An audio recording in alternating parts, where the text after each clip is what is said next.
Nag-counter ambush kami mga ang oras ay mga nasa alas 2 ng hapon, nakaposisyon na kami. Ngunit napalaban yung isang grupo namin o isang team sa ibang area na kanilang objective. Kami ay pinabalik. Sa pagbalik namin ay ginamit namin ang aming SOP na yung kapag ang cross country ay may maiiwan talaga yung contact man at saka tail scout sa huli. Ang nangyari, doon sa paglalakad namin, bigla kaming pinutukan nung galing doon sa may sentro na inisnipe kami, natamaan ang aking lead scout. At kaagad nakita ko yung pumutok na nakatago-tago sa puno ng kahoy na may sanga. Ay bigla ko itong pinutukan. At dito ako nagkuman ng search. Kasi wala nang pumutok, wala nang search. Ay maneuver pala yung aking muna kinuman. Pag maneuver na nakalapit-lapit na kaming doon sa may area, nag-search na ako kasi wala naman ang nagalaw na doon. Alam kong sure ball talaga yung target ko. Biglang nagputukan ng sa taas kasi ang kalaban pala nandoon sa high ground. Biglang nagbaba. Yung grupo talaga nila, yung marami. Ngayon, dito ngayon nangyari na kami nasa baba, nasa taas pala yung karamihan ng kalaban na humigit, kumulang nasa 20 sila, kami ay 8 lang. Ngayon, ang nangyari po sa putukan ay yung dalawang lead scout ko at saka guide, ini-snipe sila. Hindi nila alam na may dalawa akong tao na naiwan sa high ground. Ang kanilang target lang kami na nasa baba. Di, sa madaling salita, ang ginawa ko ay, ang command ko na is hold the ground. At kami ngayon, bilang ako ngayon ay nag-command ng hold the ground. Ngayon, ito pala, ang operasyon na ito ay ang pinalid ko dito ay yung aming team leader sa Small Unit Tactics na estudyante. Test mission nila. Ako naman ay umpire noong panahon. Observe lang ako. Ay nung nakita ko na ang aking team leader ay hindi, siyempre wala siyang experience sa gera, ay ako na mismo ang nag-command. At ang sabi ko, command ko is hold the ground. And then, occupy the high ground kasi suportahan namin yung aming dalawang naiwan doon na yung contact man at saka tail scout. Ngayon, hindi makatakbo pa ang aking team, ang team leader ng team, ay ako na ang nag-command mismo at sinama ko muna yung aming radyoman at umakyat na mismo sa high ground. Pagdating namin sa high ground, ito na ngayon ang nangyari.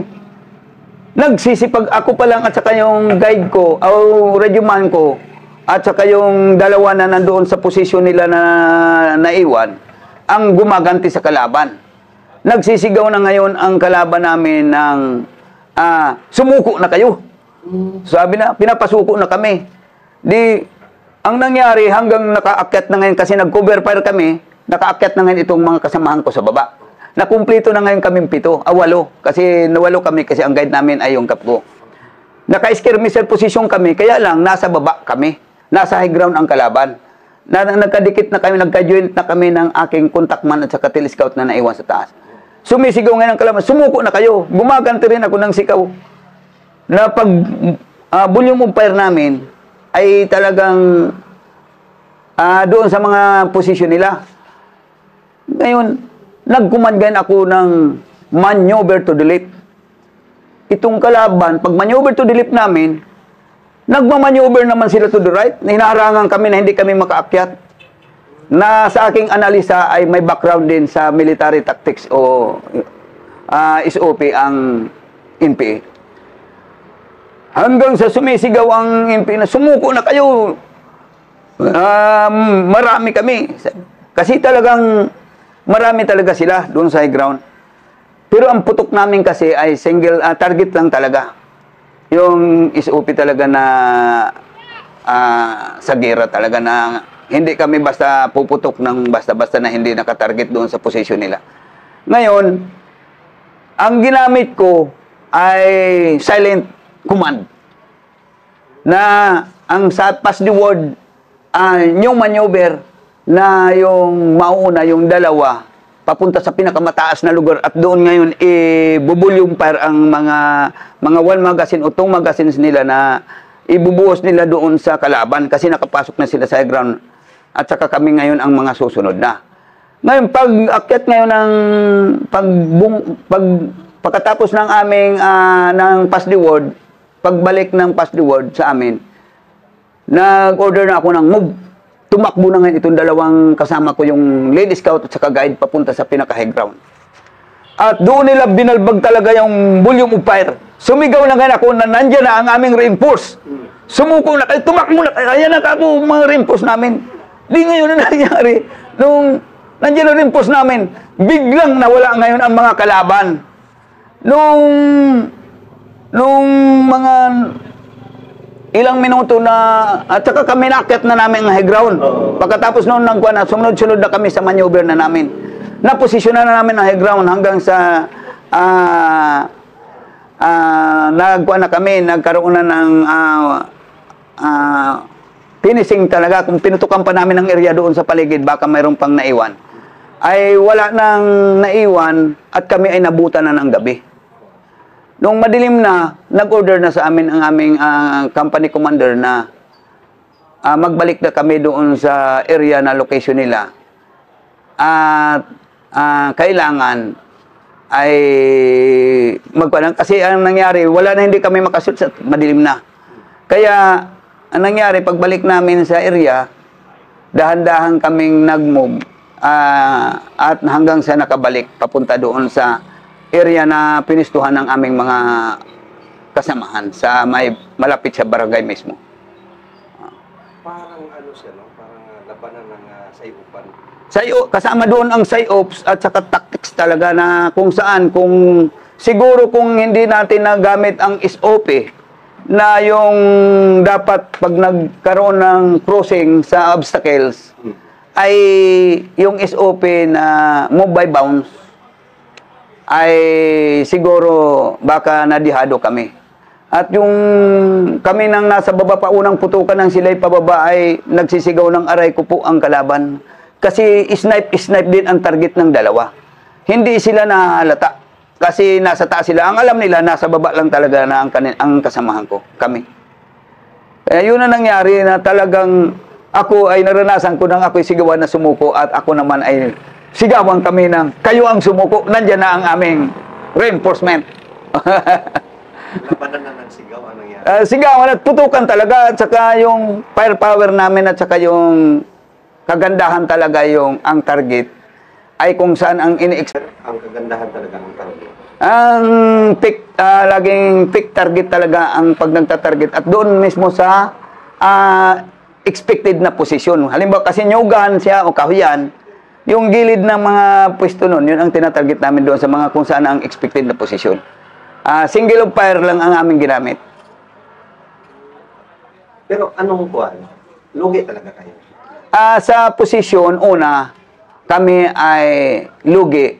Pero dahil sa kami ay nakaakyat sa posisyon kahit na nasa baba kami, ay naka-skirmisher position na kami, naka-defensive position na, ay ang kaibahan dito, nagamit talaga yung training ng Scout Ranger. Kaya, na-counter namin sila. Kahit sa unang-una, lugi kami sa dami nila. Kasi nasa 25 ang aming na-encounter doon. Tapos ikaw doon? Ako ang team leader. Ako doon ang umpire o observer lang ako doon dapat sa team na yon na siya ang may hawak kasi ng team doon sa mga estudyante kasi sila ng small unit tactics. Pero at yung least, kasama dalawa. Kumusta ang tropa that time? Ang tropa ay may wounded kaming isa dito ang tama sa may baba. Yun lang ang unang putok lang talaga ang na-wounded sa amin. Dito, daplis dito sa may tuhod kampi. Sa baba ng tuhod. Yes. Ang mahirap na aking naranasan na encounter ay dito rin sa area ng Labo. Hindi ko na babanggitin mismo ang pero taong 1988. NPA naman yan. NPA pa rin ito. Puro ang kalabang kasi dito sa area ng Bicol is NPA. Pero during 1998, gaano sila kalakas? Ay, yun ay kalakasan talaga ng mga NPA dito sa lugar. Itong Bicol ay malakas talaga ang NPA noon at sila ay maraming mga opensibang ginagawa noong mga panahon. Ang nangyari, kami ay nagsagawa ng strike operation, bali one section kami na ako naman ay member lang sa nasabing team na ang aking ginampan ng papel, ako ay contact man. Ngayon ay pagdating namin sa objective ay yung tinuturong objective ay alalito lapid kami bumaba sa una doon sa bababaan namin sa lugar. Natalunan kami sa 6x and then dahil na sa kalsada diretso papunta kami sa sukalan. Para hindi kami makita ng mga taong kasi sa highway bababa. Ano yung unit mo niyan dati? 22nd IB pa rin ako diyan. 22nd pa rin. Ngayon, ang nangyari noon ay pagbaba namin, di tuloy-tuloy na kami doon sa tagong lugar at pinag-usapan namin na kung saan talaga yung pinaka-exact location na report. Nag-briefing ulit ang aming section leader na ganito. Ngayon, yung tinuturong parang yung daanan namin na yung ayon sa information, parang naiba na. Ay nag-decide yung isang kasamahan namin na team leader sa team ko at siyang nakakaalam ng mga reports. Daanan na natin, sundan lang natin ang ilog at ayon sa information, nasa ilog. Pag sinundan mo ang ilog, yung kubo ng kanilang tinataguan o position ay nandoon lang sa tabi ng ilog. Ang ginawa namin, sinundan niya namin ang ilog at nang makita namin, malayo pa, mga siguro 30 meters, ay kami ay lumikaw na papunta na sa high ground. Tumaas na kami para mapunta kami sa mataas na lugar. At sa pagbaba namin at mayroong trail, dito na namin nakita na mayroong tsinilas sa kubo-kubo. Napansin nyo na? Napansin na may tsinilas sa kubo-kubo. Ngayon, yung team ng first team, kasi kami ang second team, ay nakuha na ito at nag-advise na yung team leader o yung lead scout na pass the word, may chinilas hanggang sa ganito na pass the word, nag-pass the word na sa amin. Ngayon ay doon pa lang naka-recover na kaagad ng isang M16 at saka ay dalawang M16 na nakasandal at saka isang beber balit, isang M16 na ang nakatira doon ay ang sabi sila ay bagong kasal. Ngayon doon pa lang yung M16? ay wala pang putukan kasi huli sa akto yung dalawa na kasalukuyang nag-happy-happy. Paano nyo nahuli? Dahil doon sa kubungan, napasok na namin yung kubo na, napasok na ng lead scout ng naunang team. Kasi kami nakasunod. Sunod-sunod kami kasi one section. Nauna yung unang team. So, na yung lead scout, mismong pag flashlight niya doon sa, ay pagbukas niya ng pintuan, ay sabi niya na, ito na baril na automatic, kinuha na niya baril. Nagsalita nga yung mismo yung lalaki yun ay commander na ang sabi, huwag kayong mang-istorbo, bagong kasal kami. Ang sabi. Ngayon, dito na ngayon nangyari di pass the word hanggang kami ay, ang team namin ay lumipat na doon sa kabila. Ang naiwan ngayon ay ang team ng naunang team, yung first team para sa yung nag-security at saka doon pag-assist doon sa dalawa. Ngayon, ang nangyari naman sa amin, habang kami tumatakbo, lumalakad papunta doon sa isang kubo, ay biglang pinutukan, naunahan na putukan ang aming lead scout na si Cantanero. At dito, siya ang unang putok ay tinamaan at patay ito.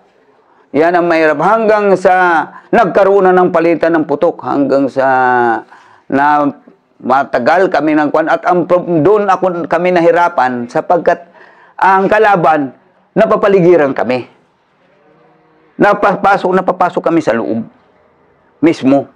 Kaya lang, ang kaibahan naman doon, kahit na medyo nasa loob kami, ang kalaban, hindi nila malaman pag-target na mag-fix target sa amin posisyon kasi nandoon din ang kanilang kasamahan. Nadikitan na namin mismo. Yun dito sa may area namin na isang kubo na pinagposisyonan ay talagang sa volume fire namin na ginamit, saka sa target at saka paligid na ginamit namin lahat na pagputukan ay hindi kami muna nakasearch sa kadahilanan nga na ang daming pumuputok sa paligid namin. Kaya ang ginawa namin, yung aming patay na kasamahan, dinala namin yun pataas. At mayroon din kaming isang na-wounded na kasama. Ngayon, pagdating na namin sa taas, nung ma-occupy na namin ang high ground, hanggang sa, ang ginawa namin ay, siyempre doon pa lang sa baba, nakatawag na kami ng reinforcement kasi hindi kami makasearch. At nang nasa high ground na kami, patuloy pa rin ang putukan, dahan-dahan na putok, napuputukan kami sa taas. Kasi hindi ayaw pang umalis ang kalaban doon sa mga sukalang lugar. Maganda posisyon. Maganda ang posisyon nila at saka nasa masukal na bahagi, mga kahuyan. Kaya ang nangyari ay dumating ang reinforcement, kaya ang ginawa namin ay nagpaputok kami ng mga rifle grenade at saka M203 doon sa lugar na pinoposisyonan. Hanggang doon sa kami ay mag-search na, at dito nung mag-search kami, wala nang pumutok kasi nag-search na kami, at pag-search namin ay dito namin na-recover ang siyam na body count ng kalaban. Siyam na body count ng kalaban, at ang na-recover namin doon ay 7 high power firearms. Isang M203, 2 Armalite, isang Garan, isang M14, at may homemade shotgun yung nandoon, saka ICOM. Yun ang mga recover namin, at mga iba pang mga dokumentong mga... Ano yung one, Master? Ano yung... gaano katagal yung encounter? Ay, matagal. Pero yung sa mismong encounter site na nasa loob kami, mga umabot siya ng mga 15 minutes. Pero yung sa... Nang maka-occupy na kami ng high ground, may mga putok pa naman, pero hindi na... Natagalan pa rin kami doon. Tumigil lang ang kalaban nang dumating, nang kami nga ay nag-volume of fire na ng mga M203 at saka rifle grenade. Doon na sila tumigil talaga. Mga siguro umabot kami mga 30 minutos doon. Bago talaga yung natapos. So yun yung mahirap kasi namatay. Mahirap at namatayan kami, at isa pa ay napunta kami sa loob nila. Nasa loob kami mismo ng napapaligiran kami. Yung dinaanan namin na iniwasan namin, may gwardiya pala doon. May mga kalaban pa. Kaya doon na nahirapan kami, pero unang-una doon sa pagdala ng aming casualty, may isang wounded kami at saka isang kiya rin sa amin. Pero sa kanila, ang recover namin ay siyam ang kanilang kiya doon. Gaano kanikitan ang kalaban sa inyo?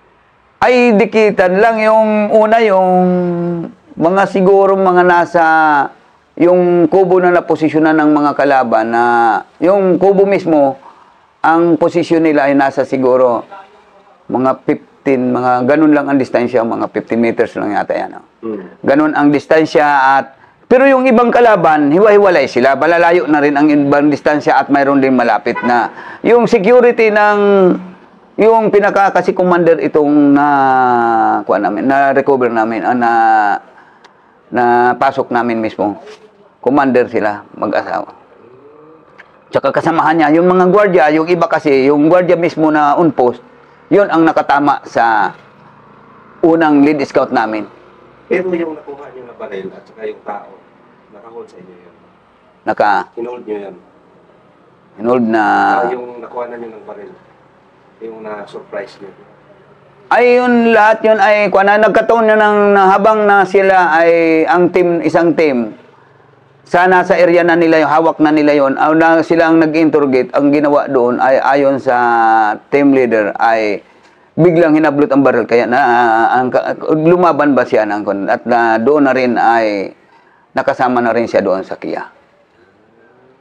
Kasi ang ginawa, siyempre, habang nung magkaputukan na, ay nag-interest na umang-agaw ng baril. Kaya kasama siya? Nakasama na rin siya. At saka tumakbo talaga. Wala tayong magagawa siya? Wala tayong magagawa. Patakbo siya ng pag-agaw ng ano. Kasi ganun pa man ay under interrogation siya, pero ay siyempre hardcore NPA. Commander siya. Hindi talaga ano yan? Hindi yan. Hindi yan. Hindi. Hindi, at saka nahuli mismo sa kanila yung dalawa ang baril. Hindi talaga amin pa kanina.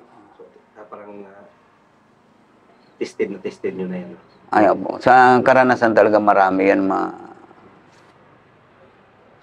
Yan ang mga kasaysayan na hindi ko malimutan na naganap sa amin na talagang medyo nahirapan kami doon.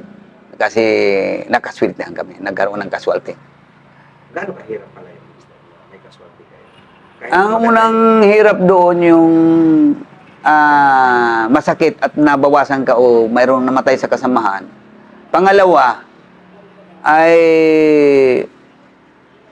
yung pagdadala bubuhatin nyo ng siyempre automatic na doon pa rin ang security, lahat ng SOP gagawin mo pagbuhat ay talagang medyo mahirap kasi may kalaban na nagpumuputok pa rin kahit paano. So napakahirap ang magbuhat ng kasama mo patay? Ay opo, na ganun talaga ang nangyari sa pagbubuhat ay siyempre ay mabigat at kailangan dalawa ang magbubuhat doon sa pasyente, sa casualty.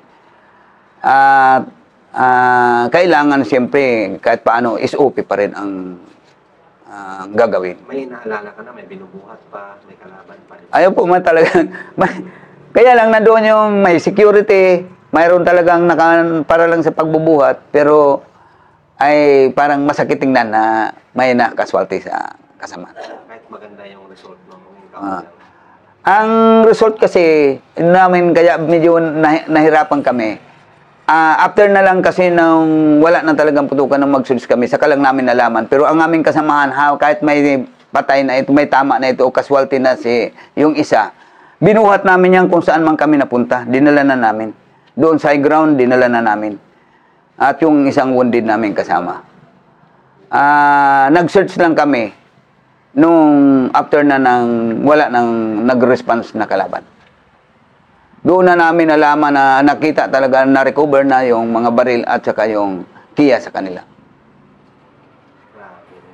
Yung mahirap talaga. Di baling walang encounter basta buo, no? Ay, opo. Isa na napakaganda, yung hindi bali magkaroon ng walang kalaban o walang labanan, basta wala lang masaktan o makaswalty sa kasamahan.